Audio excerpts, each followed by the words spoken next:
On this video at Doug's Home Arcade, showcasing my 1980 Williams Blackout Pinball machine.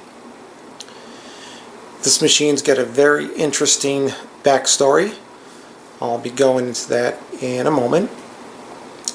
Now, I did find a Blackout after a very long hunt and picked one up around 2004. And I was pretty happy with the machine. It was in pretty good condition, better than average. But in 2014, a fellow collector had just picked up a home use only Blackout. And usually I don't believe that a game would be a HUO from the 80s era or even the 90s for most part. Most of these games pretty much went into locations, arcades, and were routed and so forth. Home use only games really didn't become more common other than the recent years. Now it's pretty common. But the first time I had saw this machine, I knew that it was a home use only. I had never come across a game from this era that looked pretty much perfect. Zero wear, everything was nice and bright. Just perfect. Now at the time, my friend was deciding to sell the game. He had just picked it up and supposedly it wasn't working. And he also had told me that the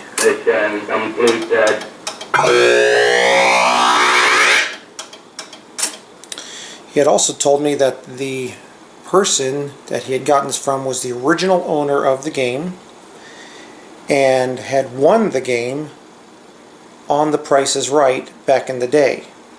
So basically this person had owned this machine for about 35 years, give or take. Now, being that it looked like an HUO, it made sense that yes, okay, this would be understandable that it could have been won on The Price is Right, and that is why it's a home use only. It never made its way into the arcades. But at the time, I knew it was a home use only. There's no doubt about that. Here's the proof. But there was no proof that it was on The Price is Right. I've heard these stories before on some other machines that I've bought, and there just never was any proof of it panning out. Now, in 2020 actually, I was on YouTube just watching some old Price is Right episodes, just because I like watching the 80s version of that show. And I wasn't even looking for this machine, I was just watching the show. There's not too many episodes on there, but there was one episode that was dated September 24th of 1981, and I'm watching the show, and at the showcase showdown there was this Blackout. Take a look. And for added fun, this talking pinball machine. Play with money or for fun. It says many things such as blackout, orbit, condition red. It will surely provide fun for the entire family. Now at this point, I was in complete shock that I stumbled on this video showing the game in The Price is Right. I was completely not expecting to ever see that whatsoever. And the video actually had posted a year after I had purchased the game, and I didn't see the video until about 5 years.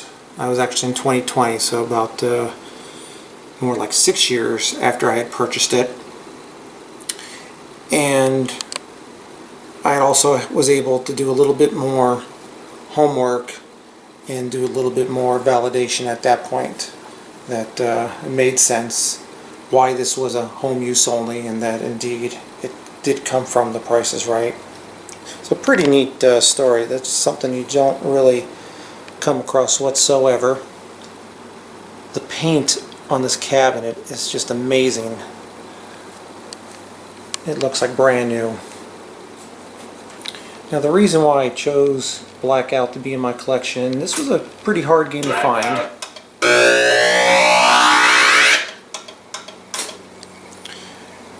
The only place near me was a pizza parlor that I was able to ride my bike to or walk to. They had one, and that's where I fell in love with this game. Sad part was it was only there for a few months and that was it, and nobody else had this machine. Now when I started to collect, I knew that this was one of the games I wanted to add, but I wasn't really coming across any of these for sale. I did come across one in 2004 and it was in pretty good shape. I was pretty happy with the game, had no intentions of replacing it until I stumbled on this one in 2014, and it was a no-brainer that with the condition this game was in and then also the neat backstory that's behind it was a pretty good addition to my collection. Now this is a game that was after Firepower, which that's one of my all-time favorite games. So it does continue the lane change feature that Firepower had started. This also has the relay that's connected to the general illumination lights. This was the first game to have that feature, so this is where we saw in the track mode where all the lights flicker off and on, so the first game to start that. Now there was no multi-ball on it where Firepower had it, but this one did not have it. But even though that's usually something that I would miss, this game is great without it. Excellent gameplay, very fast to play. Also this has a neat feature where the spinners controls the background sounds. So depending on how you spin the spinner, how fast, that will basically control how far to advance the speed of the background sounds. Now one of the neat features is to get the blackout, and you do that by getting all the green targets, the red targets, and the orange targets. Once you get those colored inserts lit, that will light the blackout insert, and then once you get it into the out-hole kicker, then you'll get the blackout, and then it goes into the lighting effect show that you saw in the attract mode. So it's a pretty neat feature. Alright, so we're going to go ahead and pause for a moment and we'll get a game started so you can see it in action. Launch mission.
Blackout